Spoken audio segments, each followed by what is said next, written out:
Do you know that being an expert can impede your ability to teach or create? Would you believe me if I told you that you can actually take advantage of your lack of expertise and become a better creator? This video is for everybody who is afraid of starting something, say writing a blog or teaching a course or starting a business, because they think that they are not ready. By the end of this video, I intend to convince you that you do not have to be an expert in order to start something. In fact, not being an expert has its own advantages. Hi, my name is Abhishek and this is Coffee and Junk. Every Sunday I post a new video where I talk about ideas such as learning, creativity, wealth, entrepreneurship, productivity, and more. To get notified when I post new videos, do not forget to subscribe and hit the bell icon. Now, let's start this. Here's some personal update. For the last couple of months, I've been teaching a course called Creative Programming to kids. In this course, I teach how you can use programming as a creative medium to create these little games and animations. It's full of creativity and fun, and I'm enjoying it so much. Now, I'm not a professional developer, although I've created a couple of games and apps here and there, but I'm nowhere close to being a developer. I am a designer by experience and profession. Now, what gives me the right to teach kids when I'm not an expert myself? Well, there's a good reason for that. To tell you the truth, I'm a good teacher precisely because I'm not an expert. In fact, experts actually make far worse teachers than non-experts.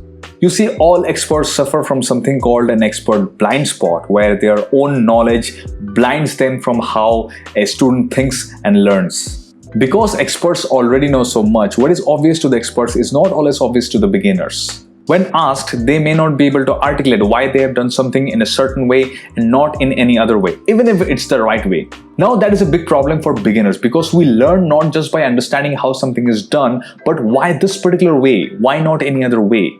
In that aspect, it's actually better to be a beginner because a beginner understands the struggles of another beginner. And to be honest, you do not need to know a hell lot to start teaching or creating something.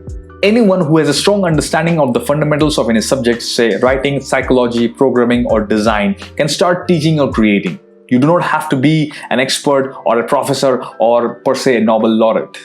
And when you start creating, you have these little questions in your head that you want to get answers to.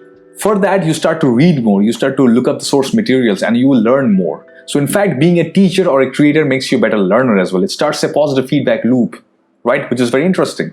Now, you might be intimidated by all the content that is already out there because there are people like you who are creating things, but you have to remember that you are unique. Sure, everything worth creating has already been created by somebody, but not by you. Remember that. You see, you have a different personality, a unique voice, a different teaching and learning style. So why not use that to your advantage? In the age of the internet, being different, being unique is actually a benefit. It's a leverage. Exploit it. As a beginner creator, you are acutely aware of the struggles of other creators. What was boring to you would be boring to others as well. What was hard for you, hard yet important to you, would be hard and important to others as well. When you are learning, you are wondering only if there was a better way to teach this. Well, now you have the opportunity to create a better way to teach this. Why not just go for it? And to illustrate my point again, you do not have to be an expert in order to become a creator or a teacher. You see, expertise is a ladder. Expertise is not a summit where you reach and you're done. It's not like that. It's a continuous learning process. There are levels in it. So if you're at level 2, you are the ideal teacher for somebody at level 1. Because somebody at level 9 would be an ideal teacher for somebody at level, say, 8 or 7. At every level, you are the best person somebody below your level can learn from because you are acutely aware of the struggles and problems of somebody in that level. For example, if I were to learn from somebody how to grow my YouTube channel, I would go to somebody who is just a bit ahead of me because that person was in my state just a couple of months back, and that person can give me actionable tips that I can apply and actually grow my YouTube following.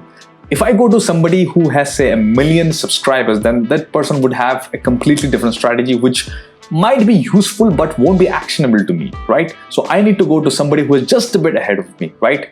That person is the right expert for me to teach me something.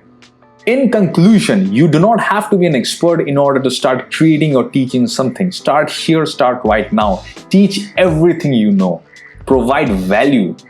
That is the best way to get better at your craft. Teachers are the best learners. That is all for today. Hope you like this idea. If you've been contemplating about starting something but were not sure since you are not an expert, hope I was able to help you a bit.